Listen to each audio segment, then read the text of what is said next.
Bonjour Stéphane Israël.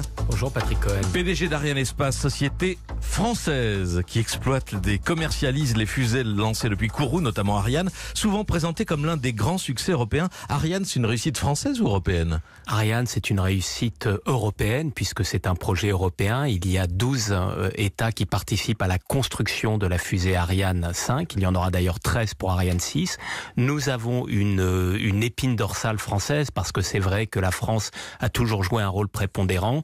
Les ordres de grandeur, c'est 50% de la valeur ajoutée d'Ariane est faite par la France, mais les 50% restants par d'autres pays, nos amis allemands, les Italiens, les Belges, les Espagnols, les Suisses qui ne sont pas dans l'Europe mais qui sont dans Ariane. Donc c'est un très grand projet européen avec une forte composante française. Français et européen, en tout cas on connaît votre adversaire, il est américain, il est privé, c'est SpaceX, la société d'Elon Musk, devenue leader mondial en 2017 du marché avec des fusées réutilisables. Ça va durer, ça, Stéphane Israël? Alors effectivement, la concurrence, elle a été variable dans le temps. Moi, j'ai rejoint Ariane Espace en 2013 et à l'époque, on ne parlait que de Proton, qui était un lanceur russe concurrent directement d'Ariane. Et Proton, cette année, n'a fait aucun lancement. Avant, on avait pu parler même de lanceurs chinois. Donc ce que je veux dire, c'est que nous avons toujours eu l'habitude d'affronter la concurrence et depuis quelques années, nous affrontons la concurrence de SpaceX.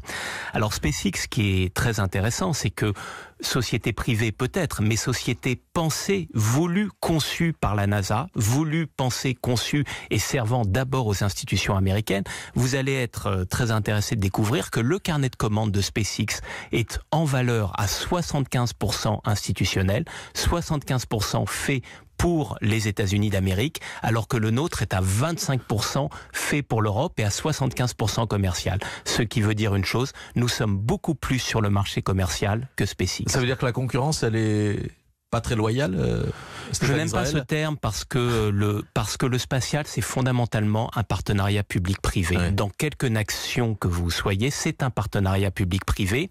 Et pour qu'il y ait une ambition spatiale, pour qu'il y ait des lancements, pour qu'il y ait des projets, il faut qu'il y ait une excellence industrielle et une excellence commerciale, mais il faut qu'il y ait une volonté publique. L'Europe est une grande nation spatiale au sens large. Nous avons des projets fantastiques comme la constellation Galileo, la constellation Copernicus. Nous avons des champions dans le domaine des satellites également, mais il est certain que les États-Unis consacrent beaucoup plus de moyens à leur ambition spatiale que les autres nations et que le continent européen. Question que doivent se poser un certain nombre de nos auditeurs en ce moment. On a encore besoin tant que ça de fusées et de satellites surtout, et puis le ciel n'est pas saturé, Stéphane Israël. Alors on en a besoin plus que jamais. Fort heureusement, les différentes orbites vers lesquelles nous plaçons nos satellites ne sont pas saturées. C'est vrai en particulier de l'orbite la plus lointaine pour nos satellites qu'est l'orbite géostationnaire. Les orbites proches qui sont, disons, dans la banlieue immédiate de la Terre ont des risques effectivement de débris. Il va falloir gérer ces risques-là, surtout si on envoie de plus en plus de satellites en orbite. Mais le spatial est plus que jamais d'actualité. Pourquoi? Parce que le spatial, ça sert à explorer, ça sert à découvrir, ça sert à rêver. Et je crois qu'on en a bien besoin. Et ça sert à surveiller aussi. On parle souvent de la militarisation de l'espace avec un nombre de commandes militaires absolument considérable. Alors j'allais y venir. Mardi, nous allons lancer depuis le Centre spatial guyanais un très grand satellite pour la défense française et les défenses européennes. C'est la composante spatiale optique. Ouais. La France. Et c'est Soyouz, hein. C'est une fusée Soyouz. Une fusée Soyouz, puisque nous avons un partenariat avec les Russes et nous lançons Soyouz depuis la Guyane. À terme, c'est Ariane 6 qui aura vocation à reprendre avec sa petite sœur italienne Vega l'essentiel de ces satellites institutionnels, mais mardi ce sera un Soyouz.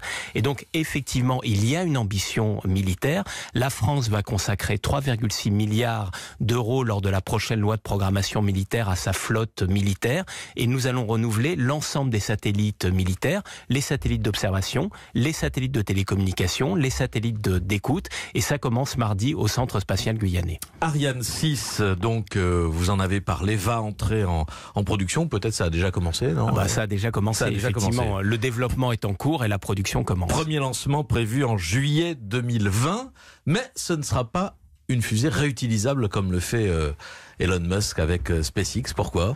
Alors nous avons, avec Ariane 6, voulu arriver le plus vite possible sur le marché, parce que la concurrence est ce que vous dites, et avec les technologies que nous maîtrisons. Aujourd'hui, nous n'avons pas les technologies qui nous permettraient très rapidement de faire un lanceur réutilisable, mais il faut aussi se demander si nous avons besoin d'un lanceur réutilisable en Europe. Un lanceur réutilisable fait davantage sens si vous avez des très fortes cadences de lancement. C'est ce qu'espère Elon Musk grâce aux commandes américaines, mais aussi grâce à sa constellation. Il veut déployer une énorme constellation, si bien qu'il y a un peu un effet de poule et d'œuf. Il fait peut-être un lanceur réutilisable d'abord pour déployer ses propres satellites. Nous essayons de déployer ceux de nos clients. Ayant dit cela, en 2020, Ariane 6 c'est la première étape d'un grand mouvement d'innovation. Nous voulons faire en 2025 ce que l'on appelle Ariane 6 Evolution, qui sera encore moins cher, et nous allons nous doter de briques technologiques avec un nouveau moteur, des capacités de récupérer notre étage, qui nous permettront, si cela s'avère nécessaire, de basculer le moment venu vers la réutilisation. Et éventuellement, des vols habités, vous l'avez évoqué plusieurs fois, Stéphane Israël. Alors là, on est dans le domaine du rêve. C'est quoi ?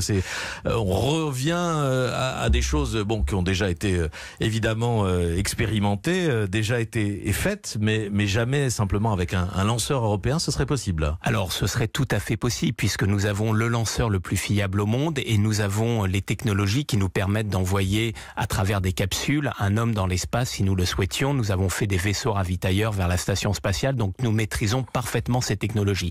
Après, c'est une question d'ambition, c'est une question de moyens. Ils ne sont pas illimités. L'Europe n'a pas choisi cette voie. Elle l'a écartée dans les années 1990 quand elle a abandonné Hermès. Ce que l'on peut dire, c'est que les États-Unis vont revenir dans le vol habité. Ils ont déjà choisi les équipages qui vont voler l'année prochaine.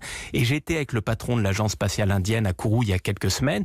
Et vous savez que le Premier ministre indien, le jour de la fête nationale, a dit la grande ambition spatiale de l'Inde, c'est le vol habité. Donc une question est posée aux Européens.